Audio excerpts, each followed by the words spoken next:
परेशान ना हो, चलो सोने चलते हैं। अब वो तो सोने के लिए चला जाता है पर आयडा नहीं जाती, बल्कि वो तो नहाने के लिए झील में चली जाती है। उसे तभी महसूस होता है जैसे कोई उस पर नजर रख रहा है। वो जैसे पीछे मुड़कर देखती है तो वहाँ इलियस था जो उसे नहाते हुए देख रहा था। उसकी हरकत आयडा को पसंद नहीं आती तो वो उसे बुरा भला कहकर टेंट में आ जाती है। फिर आधी रात को जब ये चारों सो रही थी तो आयडा को दोबारा से किसी की होने का एहसास होता है। तो इस बारे में वो अपनी दोस्त और इलियस को बताती है। तब इलियस चेक करने बाहर जाता है, पर काफी देर गुजर जाने के बाद भी जब वो वापस नहीं आता तो इन तीनों को परेशानी होने लगती है। वो उसे आवाज भी लगाते हैं पर आगे से कोई जवाब नहीं आता। काफी ज्यादा वक्त गुजर गया था, वो अभी तक वापस नहीं आया। पर तभी अचानक एकदम से इलियस आकर इन्हें डरा देता है। कहना वॉशरूम के लिए आयडा की दोस्त को जाना था तो वो अकेली ही वहाँ से चली जाती है। उसके पीछे पीछे इलियस भी चला जाता है ताकि उसकी हिफाजत कर सके। उनके जाने के बाद जब आयडा और इलियस का दोस्त बातें कर रही थी तो तभी अचानक एक बड़ी सी लकड़ी उनके टेंट पर आकर गिरती है, जिससे वो बहुत डर जाती है। तो वो आयडा को समझाता है कि घबराओ नहीं, ये जरूर इलियस की शरारत है, वो लकड़ी गिराकर हमें डराने की कोशिश कर रहा है। इतना कहकर वो बाहर चेक करने भी जाता है पर वहाँ कोई भी नहीं होता। इसलिए वो दोबारा टेंट के अंदर आकर आयडा को कहता है कि पक्का ये हरकत इलियस नहीं की है और जब वो वापस टेंट में आएगा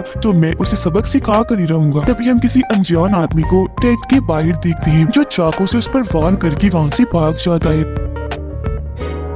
आयडा जब उसके मुंह से खून निकलता हुआ देखती है तो काफी डर जाती है और टेंट से बाहर आकर अपने दोस्तों को आवाज लगाकर बुलाने लगती है मदद के लिए। वो दोनों जब आयडा की आवाज सुनती है तो फौरन टेंट के पास आ जाती है। हालत देखकर काफी घबरा जाती है क्योंकि वो काफी जख्मी खून में लथपथ था। उन्हें कुछ समझ नहीं आती कि किसने किया होगा और अब हमें क्या करना चाहिए। ये तीनों उसकी जान बचाने के लिए जंगल से बाहर जाने लगते हैं। जिस दौरान आयडा की दोस्त गिर जाती है, उसका पैर काफी जख्मी हो गया था, अब वो आगे नहीं बढ़ सकती थी, इसलिए उन दोनों को ही वहाँ से आगे बढ़ने का कहती है। तो वो दोनों ऐसे ही करते हैं, उसे वही छोड़कर मदद मांगने के लिए आगे बढ़ जाती है। रास्ते में इलियस उससे कहते हैं कि काफी वक्त से मैं तुमसे अकेले में बात करना चाह रहा था। जो तुम्हारी बदनामी हो रही थी वो वायरल तस्वीरों वाली, मैंने उसके बारे में छानबीन की थी जिससे मुझे पता चला कि बेहोश होते हुए तुम्हारी तस्वीरें किसी ने बनाई ही नहीं, बस तुम्हारी बेइज्जती करने, तुम्हें बदनाम करने के लिए ऐसी अफवाह उड़ाती। अगर तुम्हें मेरी बातों पर यकीन नहीं है तो कभी तुम्हारी वो तस्वीरें तुम तक क्यों नहीं पहुँची और मेरे पास भी कभी नहीं आई जिस बारे में छानबीन कर रहा था। सिर्फ यही नहीं बल्कि पुलिस को भी तुम्हारी इस तरह की कोई तस्वीर मिली ही नहीं, क्योंकि ऐसी कोई तस्वीरें है ही नहीं। इलियस अभी ये सारी बातें बता ही रहा था कि तभी पीछे से कोई नकाब पहना इंसान आकर चाकू से उस पर वार कर देता है,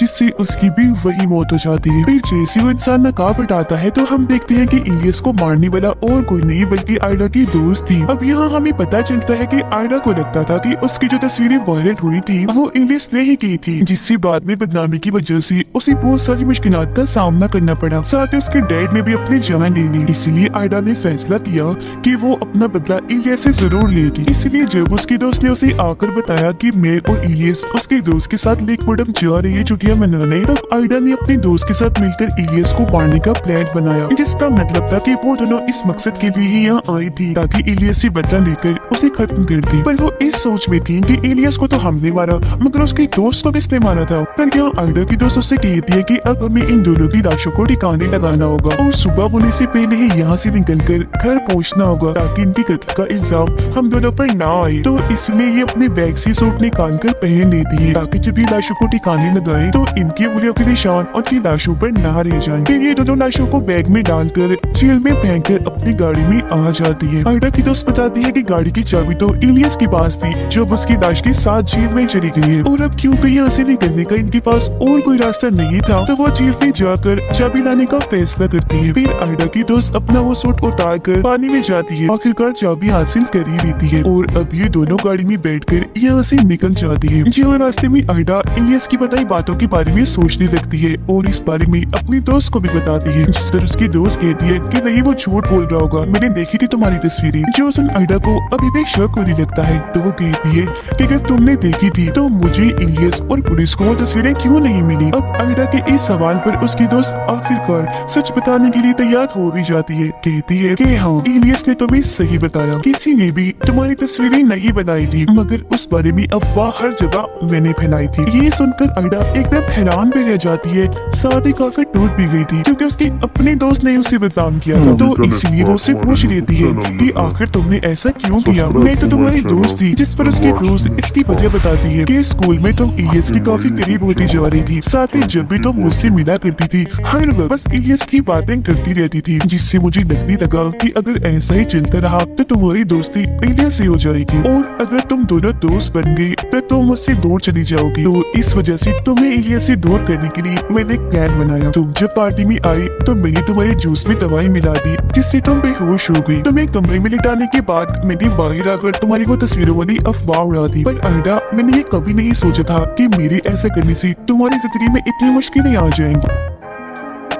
सारी बात जानने के बाद आइडा रोने लगती है और अपने दोस्त को कहती है कि तुम्हारी वजह से 3 बेकसूर लोगों की जान चली गई, यस उसका दोस्त और मेरे डैड की। अब मैं भी चुप बैठने वाली नहीं हूँ, मैं घर पहुंचकर पुलिस को ये सारी बात बता दूंगी, साथ ही इन दोनों के खून के बारे में भी कुछ नहीं छुपाऊंगी, सच बता दूंगी। ये सुनकर उसकी दोस्त ऐसा करने से मना करती है पर आइडा उसकी एक नहीं सुनती, इसलिए उसकी दोस्त गुस्से में गाड़ी में रखा हुआ रेंच उठाकर आइडा के मुंह पर मार देती है जिससे उसका खून निकलने लगता है। पलटकर आइडा भी उस पर वार करती है और चलती हुई गाड़ी में ही दोनों की हाथापाई होने लगती है। इसी बीच आइडा की दोस्त सड़क के बीचों बीच एक गाड़ी को खड़ा हुआ देखती है। अब एक्सीडेंट ना हो इसलिए वो गाड़ी साइड में रोक लेती है, पर गाड़ी इतनी जोर से आके रुकती है कि छोटा सा एक्सीडेंट हो ही जाता है जिससे आइडा बेहोश हो गई थी। गाड़ी के साथ साथ सड़क पर एक आदमी भी खड़ा हुआ है जो अब धीरे धीरे इनकी गाड़ी की तरफ बढ़ने लगता है। ये आदमी और कोई नहीं बल्कि वही है जिसने इलियस के दोस्त को मारा था और अब उसे अपनी तरफ आता हुआ देखकर उसकी दोस्त काफी घबरा जाती है और आइडा को होश में लाने की कोशिश करती है। इसी दौरान वो खूनी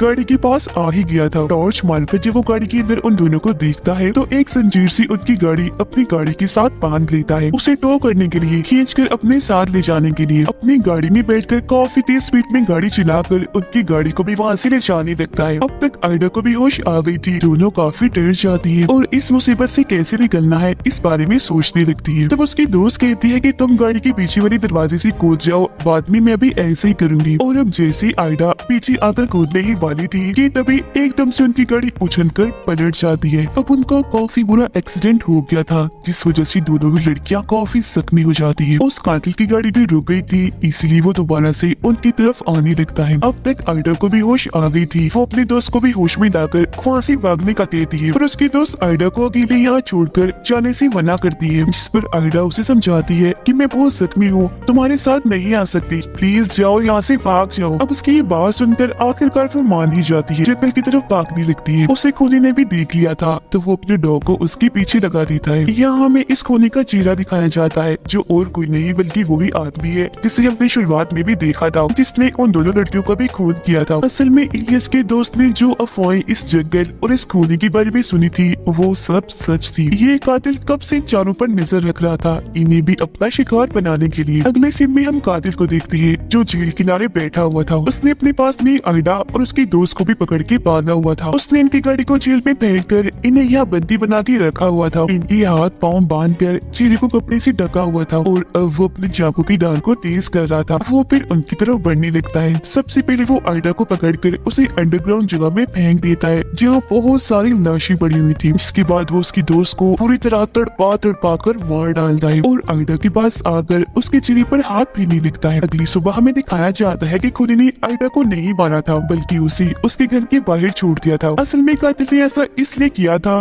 ताकि सारे कत्लों का इल्जाम आइडा के ऊपर आ जाए, क्योंकि उसकी तस्वीरों वाली बात को लेकर उसके पास वजह बन गई थी अपने दोस्तों को मारने की। उसके तीनों दोस्तों की लाशों को बरामद कर लिया जाता है और उनकी कत्ल के इल्जाम में आइडा को गिरफ्तार। हालांकि वो सबको समझाने की कोशिश करती है कि मैंने ये सब नहीं किया बल्कि लेक मोटिव के कातिल ने किया है, पर कोई भी उसकी बात पे यकीन नहीं करता और उस बेकसूर को ही दोषी ठहराया जाता है, जबकि असली कातिल इस तरह से बच गया था और अब भी आजाद घूम रहा था। खैर इसके बाद हम कुछ दोस्तों को उसी झील के पास देखते हैं जो पार्टी करने के लिए आए थे, जो हर बार की तरह खूनी ईद पर भी छुप के नजर रख रहा था। अब ये ग्रुप भी उस कातिल का अगला टारगेट है और इससे भी हैरत वाली बात की ये एक सच्ची कहानी थी और इसी के साथ ये फिल्म इधर ही खत्म हो जाती है।